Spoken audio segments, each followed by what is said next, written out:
ወዲ ሰብ ኣብዛ ምድሪ ዝነብር ሓያል ጻዕራም እዩ።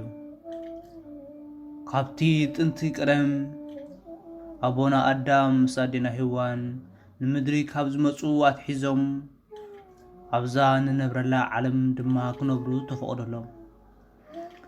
ደቂ ሰባት ካብ ቀደም ጻዕራማት ንህይወቶም ከማዕብሉ ክሳብ ሕጂ ድማ ዝጽዕሩ ዘለዉ እዮም። እዛ ንነብረላ ዓለም ኩሉ ዝሓቆፈት እያ።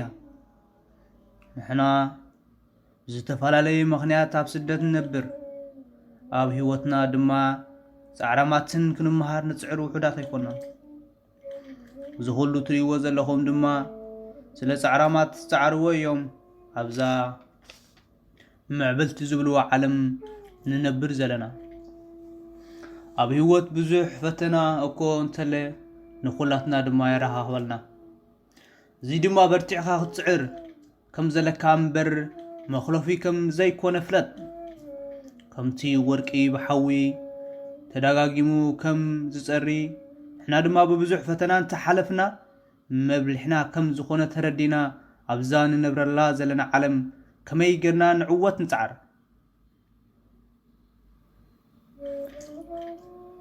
ከም ትፈልጥዎ ጻዕሪ ዕወት ከም ዝበልዎ ዝሓለፉ ቦታትና ንሕና እውን በርቲዕና ንዓለም ንጻዓር። ኣብ ህይወትካ ምስ ትዕወት ንብዘለካ ጸጋን ተመክሮን ንሓውኻ ኣማኽር። ኣብዛ ዓለም ምስ ንደጋገፍ ኢና ሓያላት ንኸውን። እወ ሓያላት ንዓለም እንድሕሪ ክንስዕራ ደሊኻ ክስዕርያ እንድሕር ደሊኺ ክንስዕራ እንድሕር ደሊና ንስኻ ንስኺ ኣነ ብሓንሳብ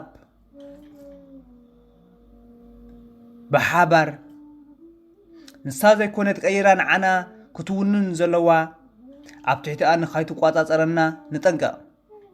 ብዘለና ንተሓላለ ንብልሓላ ብሓንሳብ ንኹን ንተሓጋገዝ ንደጋገፍ ካብዘይ ደሊ ሓሸውየ ንውፃእ ንፋቐር እምነት ነጥሪ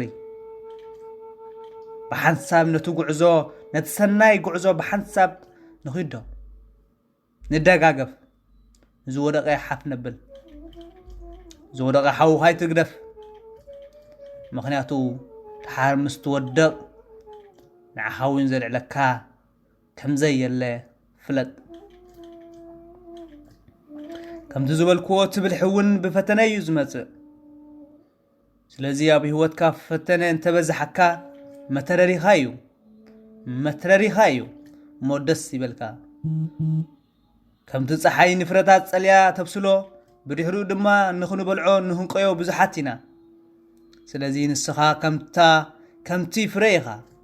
ካብ ስደት ዝኸፍእ የለን። ግን ሳህራን ባሕርን ሰጊርና ብሰላም ነብር ዘለና እዚ ሓደ ዓብይ ጸጋ ምዃኑ ሓደራ ካይንርስዕ። ሰናይ ዝገበረልካ ኣምላክካ ኣመስግን። መስተመስግን ንዘለካ እውን ኢኻ ከም ዘለካ ትፈልጥ። ምስጋና ነመስግን። ህይወት ዕግብቲ ብውሽጣዊ ዕግበት ኣዳላዊ ሳሚ